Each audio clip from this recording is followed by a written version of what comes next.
సందీప్ గారు. హలో అండి, హాయ్. మీ కెరీర్ మొత్తంలో ఇప్పటి వరకు రిలీజ్ అయిన ట్రైలర్లు అన్నింటిలో one of the best trailer ఇది. థ్యాంక్ యూ అండి, thanks a lot. Full credit to VI Anand. Thank you అండి. సో నాకు డౌట్ ఏంటంటే ఇన్నేళ్ల కెరీర్లో మీరు చాలామంది డైరెక్టర్స్ని ఇంట్రడ్యూస్ చేశారు, ఇప్పుడు వాళ్ళు ఇండియన్ సినిమాని రూల్ చేస్తున్నారు. థ్యాంక్ యూ అండి, I'm glad, I'm very proud of my directors. చాలా అతి తొందరలో మీరు విఐ ఆనంద్ పేరు కూడా అలాగే చూస్తారు. He's already very big, but ఇవాళ ఏమైతే డైరెక్టర్స్కి ఇండియన్ నేషనల్ స్టేజ్లో ఒక గుర్తింపు వస్తుందో, ఇది ఎప్పుడో రావాల్సిన film maker VI Anand. So ఈ సినిమాతో ఆయనకి అది వస్తుంది, ఆయన గుర్తింపుతో నన్ను తీసుకెళ్తానని కోరుకుంటున్నాను. ఎందుకని ఇంత లేట్ అయింది ఇంత మంచి సినిమాని మీ కెరీర్లో ఇంత లేట్గా తీయడానికి?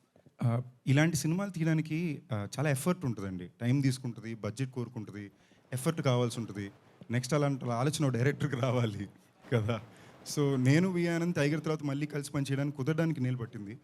అండ్ ఇలాంటి సినిమా చేయడానికి అవసరమైన ఒక పరిమితిలో ఉండే ఫండ్సో లేదా బడ్జెట్సో మార్కెట్సో అది టైం పట్టింది. So today probably I feel a little stronger as an actor, because నాకు ఎలాంటి కథలు అయితే బాగా అర్థమవుతాయి, ఎలాంటి సినిమాలు అయితే నేను రిప్రజెంట్ చేయాలనుకుంటున్నాను, అది ఇవాళ నేను ఫార్వర్డ్ చేయగలుగుతున్నా.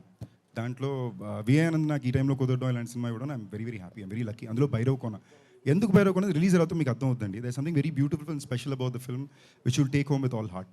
అండ్ చిన్నపిల్లల నుంచి పెద్దవాళ్ళ వరకు చూడగలిగే cinema. So I'm glad, late అయినా కరెక్ట్గా వస్తుందని సంతోషం, but I'm glad you notice. Thank you brother, thanks a lot.